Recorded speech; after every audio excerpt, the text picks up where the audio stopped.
The left tried to cancel a country music star for singing about life in a small town by calling him racist.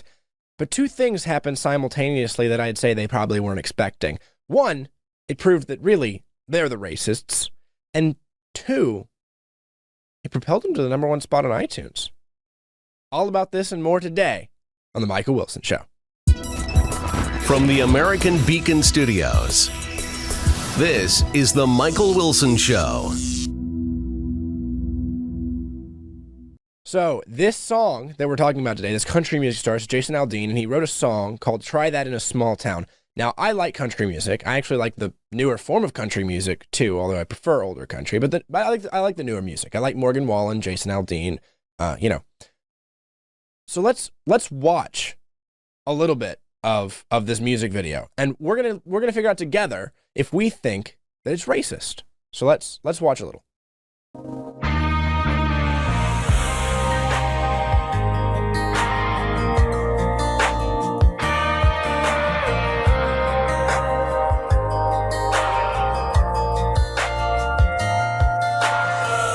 Sucker punch somebody on a sidewalk, carjacking old lady at a red light, pull a gun on the owner of a liquor store. You think it's cool, act a fool if you like.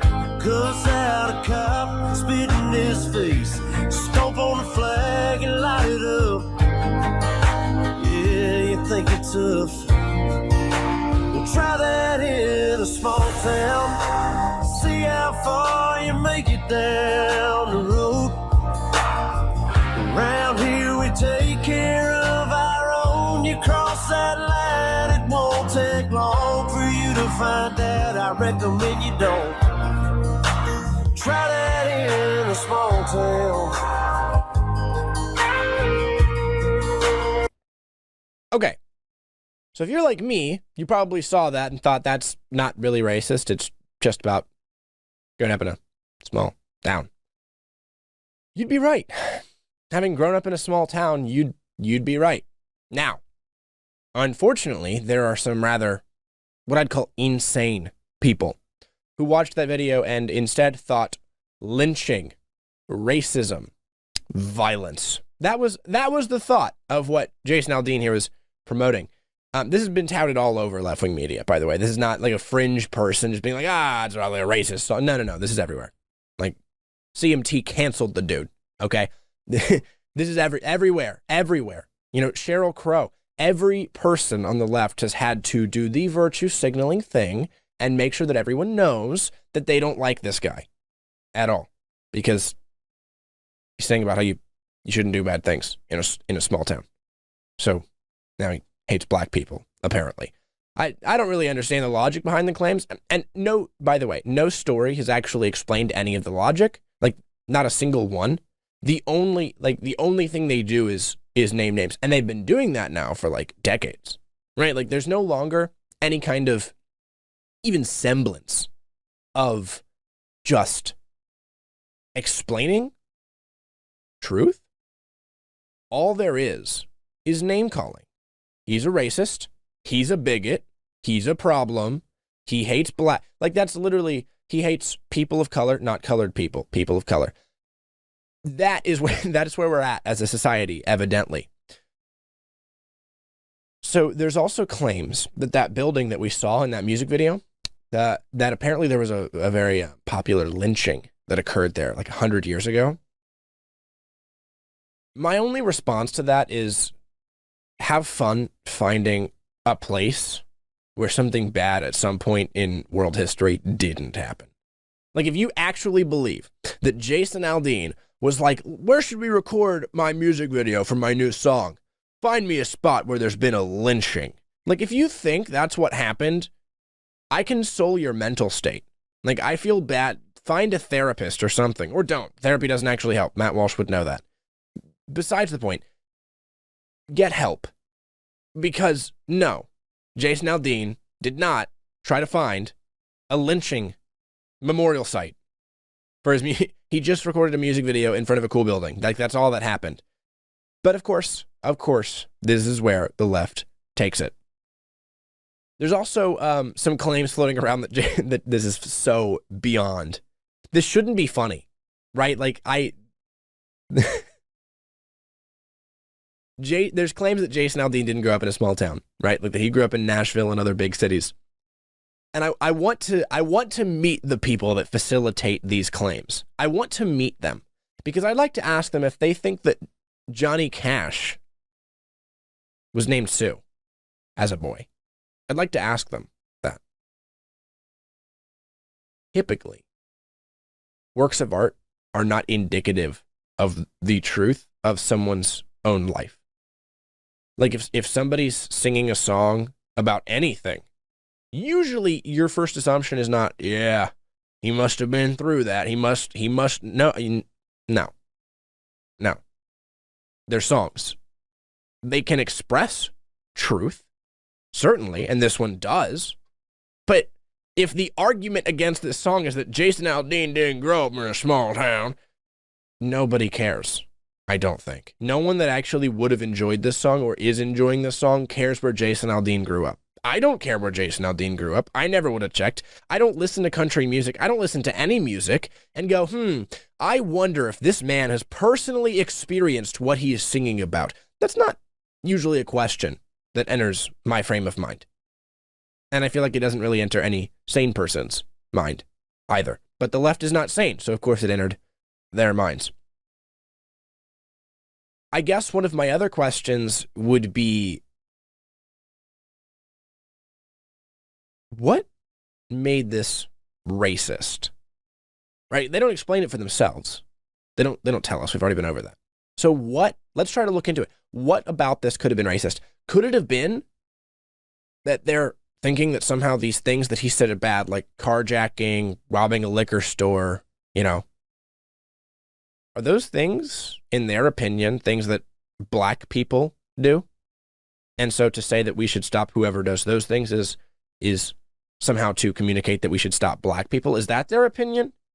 I mean, that's the only logical connection I can come up with between this song and racism. And if that's what they believe, well, that's pretty racist.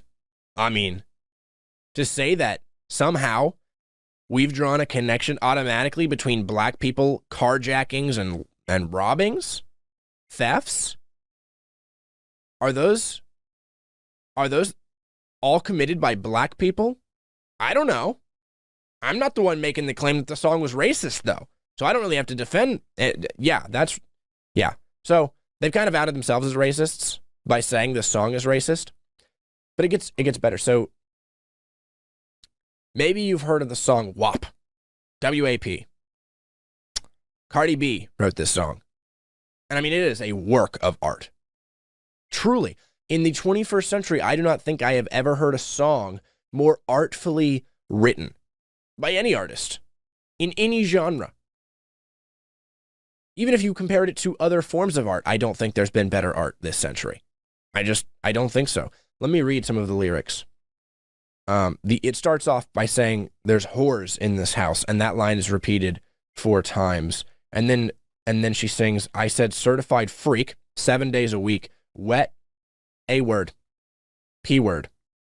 Make that. Yeah, I'm not going to sing this song. I wrote the lyrics down thinking I should probably tell y'all what they are saying is not a problem for music to have. But now that I'm looking at the lyrics, I realize not appropriate. I mean, not that I didn't realize that before, but let me just tell you, this song is absolutely vile. Like if you were to think of the most vile things you could, they're probably in this song. I mean, it's disgusting. The song it's disgusting. Okay. And people are saying that was a good song and there's no problem with it. But a song about how you should defend people in your small community like hometown is bad. That's the culture. That's the war we're fighting. So what do you believe? Do you believe, this will tell you what side of the culture war you're on. Do you believe that somehow singing about protecting your hometown is bad?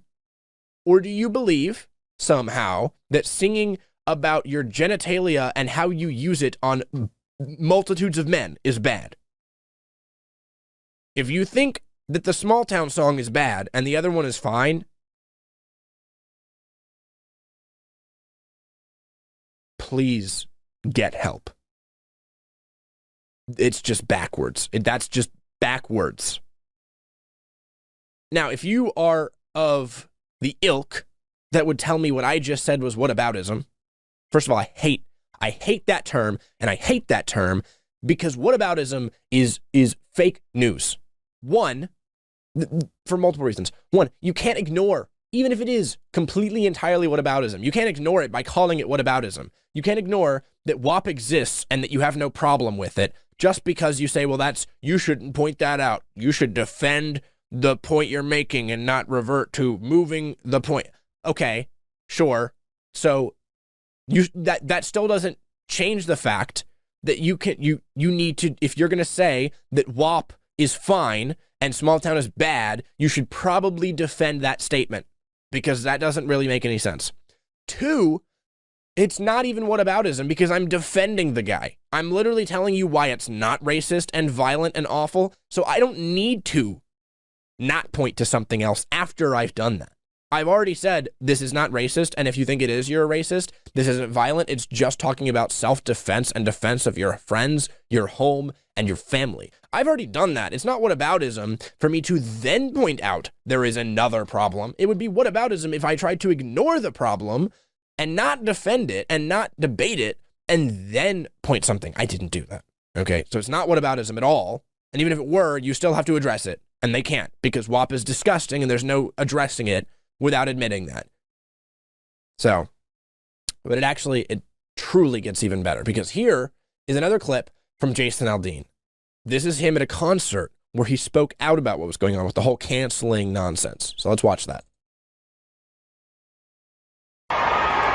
It's been a long week, and I've seen a lot of stuff. I've seen a lot of stuff suggesting I'm this, suggesting I'm that. Hey, here's the thing. Here's one thing I feel. I feel like everybody's entitled to their opinion. You can think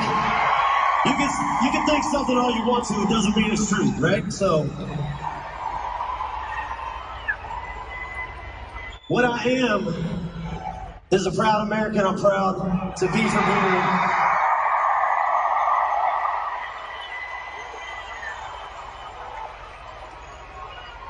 I love our country. I want to see it restored to what it once was before all this started happening to us.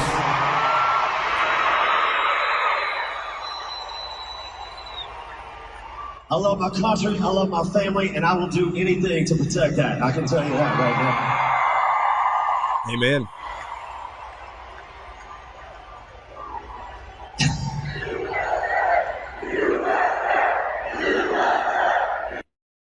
That is the audience of country music, right there. People who hear that he would do anything to protect his family and they start chanting USA. This gives me a little bit of hope, right? Because the media has tried to cancel the man, and yet at his concert, he couldn't be more popular. He couldn't be more famous. His song propelled him to the #1 spot. Everyone knows of the song now that never would have known of it before and listened to it. It gave him free publicity, and his core audience still loves him. And his core audience is cheering and shouting USA, USA. Because that's who listens to country music. Newsflash, country music isn't listened to by city boys and girls who think that you should transition your children. Those audiences don't regularly overlap. So, did you think that acting like his song was a problem and violent and racist was going to lose him viewership and loyalty? No. He's more loved than ever, and that kind of response gives me hope, because there's clearly still a lot of USA-loving people who don't believe the narrative, who don't believe it at all. They're just, yeah, defend your home, defend your family, we believe in it, we love your music, USA. That's the response. That's the hope. Right there. All right. So at the Turning Point USA conference that happened a little while back, I was listening to some of the speakers, and I came across this clip from Steve Bannon. And I think it's really interesting, and a lot on the left are using it to say that this is a cult and it's disgusting, and a lot of on the right are defending it and saying that it's totally fine, and what he said was what we all believe. So let's watch the clip, and see if we agree, which side we agree with, or if we're somewhere in the middle. We don't have time for a diversion. We need to be focused right now on the election apparatuses in Wisconsin, Georgia, Arizona, and to get behind Donald Trump and get serious about taking this country back.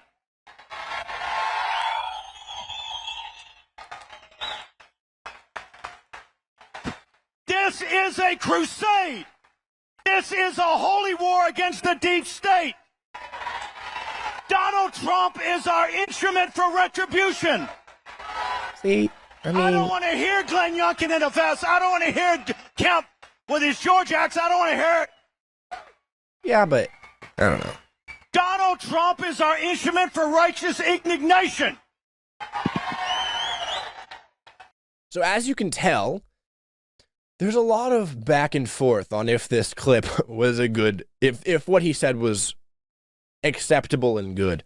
For starters, he did make a really important point that I think we need to talk about and acknowledge, which is that this is a holy war, right? This is a crusade. I wholeheartedly believe that, 100%.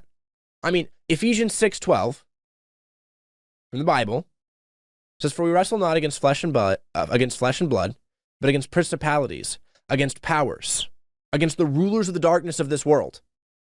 Okay, so we are not fighting a war against just men anymore, nor have we ever been.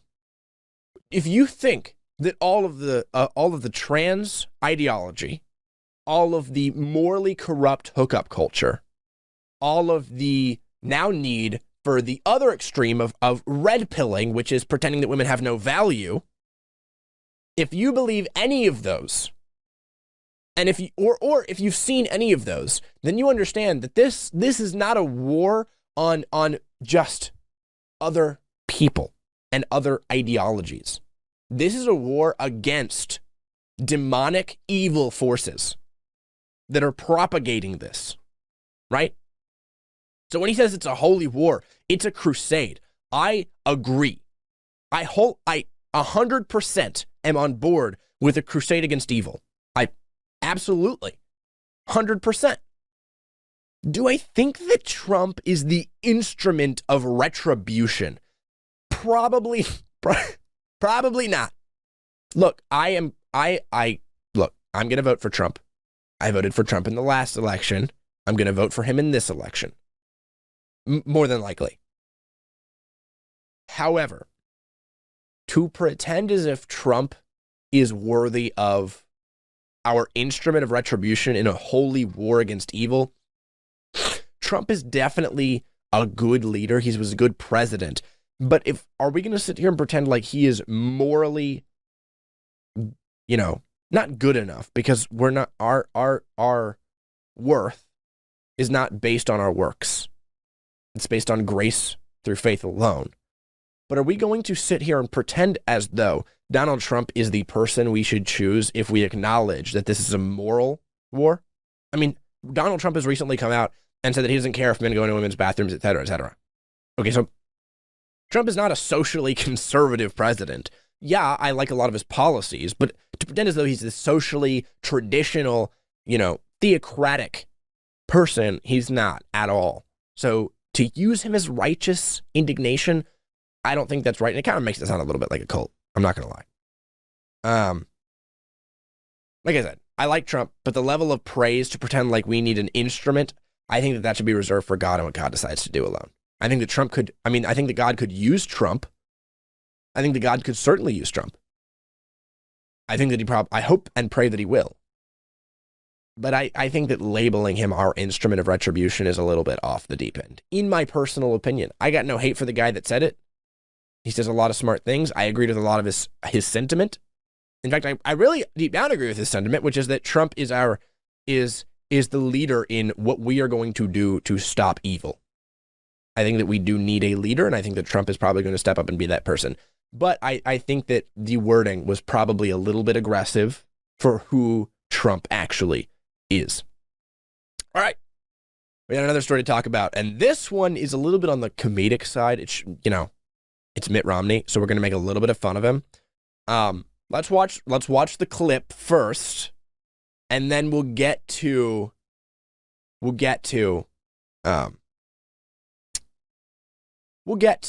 you know, what it means. Let's just, I'm stalling. Let's watch this video.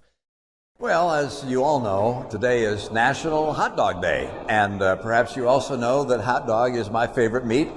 I love hot dogs. I love them in buns. I love them outside of buns. I love them with baked beans. I just like hot dogs. It's the best, best meat there is, without question. So to all of you who, like me, are celebrating National Hot Dog Day, congratulations to you, and may there be many, many more hot dogs served in our wonderful land.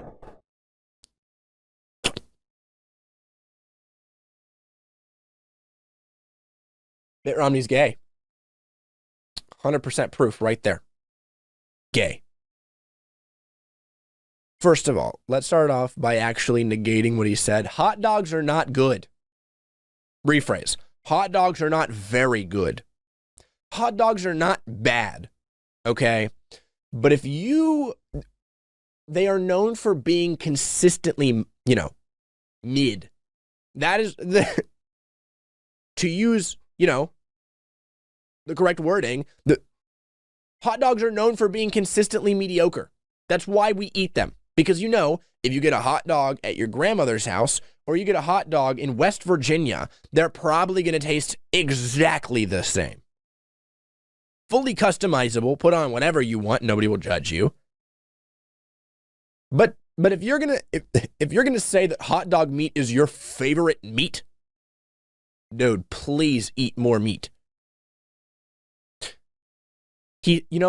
If you were a vegan your whole life and you tried hot dogs and you said, whoa, hot dog meat is my favorite food in the universe, I would completely concur your point and say for you, it absolutely is. You've lived your life living a nightmare. But if you're going to actually eat meat and say that hot dog meat is your favorite when there are burgers and steaks and, why? Why? What made hot dog meat your favorite? Like, yeah, I've gotten a bad burger and a steak that wasn't great, and I've always gotten the exact same flavor out of hot dog. So if I want something that I consistently know is going to taste the same, I would go get a hot dog. And if you're at a 4th of July party, have a hot dog, or if you're camping, have a hot dog. But please do not tell me that your favorite meat in all of existence is hot dog meat. The only way that's true is if you're gay. Now, by gay here, I need to define it. And I've said gay before, and I've been called out by people because they're like, is he actually a homosexual? And I'm like, nah, he's gay, though. And they're like, what does that mean, then? So I got a Wikipedia definition here because everyone knows that Wikipedia is fully accurate. Wikipedia defines gay as, among younger speakers, the word has a meaning ranging from derision, equivalent to rubbish or lame, to a lighthearted mockery or ridicule, equivalent to weak, unmanly, or lame. That is what we mean when we say gay. You're gay. Means you're rubbish. You're lame. Uncool. Morally bad. Weak. Gay. And when I say that, there's a couple of reasons. One, Mitt Romney voted to impeach Trump, if you don't remember. He was the Republican that actively betrayed his party. He also has said that January 6th was this ultimate, tragic, disgusting event, despair of all democracy in world history. He was one of those dudes, one of those weird wackos that apparently didn't get the memo that January 6th was mostly fine. Like, okay. He's also a weak centrist Republican, if you didn't know. He's not actually a Republican. He's like kind of sitting in the middle and likes to vote with his left-leaning friends that he has, more than he has Republican friends. Okay. He doesn't support the Equality Act, which is a bonus. The LGBTQ plus thing with the Civil Rights Act, adding in all the LGBTQ people for the Civil Rights Act. The only reason he didn't was because he said there needs to be a few more provisions for religious liberty, and then he would be totally on board. So he allows all the trans stuff too, evidently. So yeah, he's gay. 100% gay. All right. Last thing. The good news of the day. There was a drag show event at an amusement park in Essex. This is from the Daily Wire. An amusement park in the United Kingdom said it would no longer participate in Pride events after children witnessed an explicit drag performance by a drag queen named Crystal. They're always named Crystal, guys. Stay away. For the sake of your eyes, I've made the executive decision of not playing the video. I was gonna play the video of what happened and kind of go through it. But I watched the video twice, because I was gonna upload it, and I came to the unanimous decision with myself that would be unfair to anyone watching my show, and that you don't come here to want to lose your eyesight and cut out your eyeballs. So I did not include this, but just imagine what the left calls a family-friendly drag event. That's what happened. There was twerking, there was hip thrusting, phallus movements, whatever. All that disgusting stuff that for some reason the men who dress up like women have to do in front of kids. Pedos. No video, but you know what it is.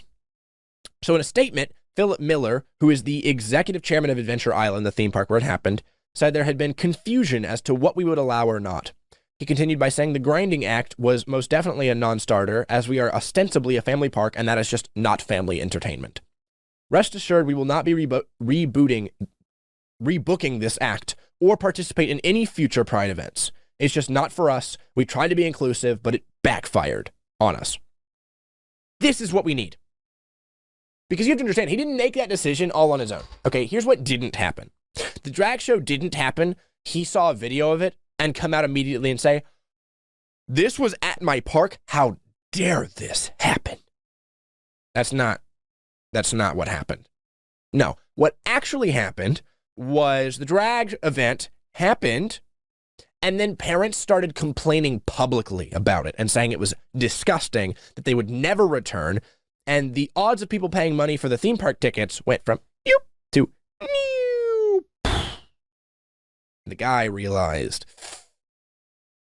money is more important than looking stupid, right? So instead, the theme park decided, and this is great, not only to ban Crystal from the premises from ever performing again, but to ban Pride events. No gay, no tranny, no lesbo, no gay, no nothing. Nothing done. Out of here. Over. 100% gone. If Essex can do it, why are we not doing it? If somewhere is doing the gay stuff, stop going. Boycott it. I mean, we are kind of doing it. I mean, it's working. Look at Bud Light. It is working, right? Bud Light lost tens of billions of dollars and will probably never recover, in my personal opinion. Target, same thing. Billions upon billions of dollars lost. Make them apologize, right? Because Bud Light and Target didn't apologize. I mean, they tried to change stuff. They're not going to give another can to Dylan Mulvaney, certainly. And Target moved their Pride merch to the back of the store, sure. But they never apologized. They didn't say it was a bad decision to have it, right? That didn't happen. We need to make them apologize. We need to make them understand that what they did is unacceptable behavior and it can never happen again. They did it in Essex. The families managed to make an entire theme park admit that Pride is bad and they're not going to do it. I think that's better than the good news of the day of the last episode. In the last episode, we talked about China. Now they banned gay stuff. Well, this wasn't the government banning gay stuff. This was ordinary citizens forcing a company to choose to ban gay stuff. I don't know what could be better news than that, to be honest with you. There's certainly a lot of good news out there.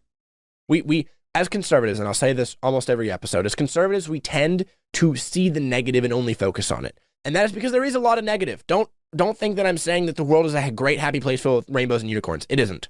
Unless you go see the Barbie movie. Which maybe you should. But what I am saying is that we get so caught up in the negative that a lot of the time we forget that there truly is a lot of good things that are happening. So I try to dedicate part of my show to acknowledging those good things and acknowledging that we can still win this war. This crusade, this holy war, we can still win. It's not over till it's over, and it certainly is nowhere near over. We know that at the end of time, God wins. Every knee will bow, every tongue will confess that Jesus Christ is Lord. There's no world where that doesn't happen. We're headed there. In the meantime, it's our turn to fight. In the meantime, it's time for us to acknowledge that we have the ability to make and enforce change. Yeah, we should vote. We should absolutely exercise our right to vote. It is a moral necessity that we put in righteous, God-fearing leaders that believe in our principled moral values. That is a necessity. But I will be darned if in the meantime we are not doing our own things in our day-to-day lives to make a difference. You don't have to be president of the United States to force Bud Light to stop. Joe Biden didn't do that. Donald Trump didn't do that. You know who did that? We did. The people who drink beer. The people who are just everyday citizens who got fed up with evil and said, no, absolutely not. You are not going to take my beer and you are not going to put it on that can. You are not going to put a man pretending to be a woman and validate that insane lack of reality. We are not having it. We are no longer going to buy your beer. It's over. You're not going to put Pride merch at the front of your store aimed at kids. You're not going to put Tuck clothing wear that fits children in the front of your store. You're not doing it. We're not going. You are not going to host a drag show at my kid's favorite theme park so that they see a man dressed as a woman doing thrusting movements in front of them. We're not going. And it's making a difference because we have the ability to enforce change. Because you know what companies like a lot more than being politically correct? You know what's a lot more important to big companies than making a political statement? Moolah. Money. They care a lot more about money. Sure, they may be willing to lose in the short term. Look at Disney. They're taking hundreds of millions of dollars in losses from their movies. Okay? They're making no money anymore, right? And so a lot of people are like, oh, well, they still have, the WEF, whatever. They have all this funding from the Soros, they don't care. No, they care. No, they care. They just think that this is going to blow over. They think that over time, the culture is going to become more and more socially liberal to the point where they can make these movies and people do enjoy them, where people want to go see Snow Columbian, okay, Snow Brown. No one wants to see it. But they think that if they keep doing it, people will eventually get there and they'll make their money back. But if we say, as everyday citizens, as parents, as fathers, if we say, no, our kids are not watching Snow Brown. No, our kids are not watching Little Mermaid. No, our kids are not going to be shopping at Target where you try to advertise Tuck clothing to them. No, we will go to another theme park with better rides that doesn't have males doing thrusting movements in front of them. We want no part of it. And that is the change that we can make. Yes, we should exercise voting rights, but we know how that goes. Okay. I mean, not to say anything controversial, but elections are a little bit unfair at the moment. So if you think that the majority of change right now is going to come from your voting polls, you're wrong. You should still go, but most of our change is going to be enforced by our day-to-day lives, where we choose to spend our money, what we choose to fight for, what we choose to stand up against, how we choose to speak out. I'm not doing this podcast right now because I'm making money. I make no money from this right now. None. That is not why I'm here. Sure, it'd be nice, but I am here because as a father, as a husband, as somebody who has watched the culture erode into disgusting, vile sin, I am fed up with it and fed up of people not doing enough about it. So I said, it's time to talk about it. It's time for me to do something. I'm only 21 years old. I don't care. It is time to do something.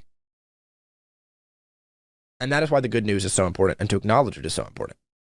Because acknowledging the good news shows us what we are capable of, shows us what God can use us for. You know what God's instrument of righteous indignation, righteous retribution, righteous justice is? It is everyday people that follow him. That is who God uses. So let's follow him. Time for a crusade, ladies and gentlemen. Time for a holy war against evil. We can win. 100% we can win. We're already winning. Good news every day. And I will keep bringing you the good news until I have no longer the ability to speak. I will continue to bring the good news. The good news of the gospel and the good news of what is going on in our world that shuts down evil. So be looking out for that good news. Today, tomorrow, every day I release an episode. Till then, I'll see you in the next one. Goodbye.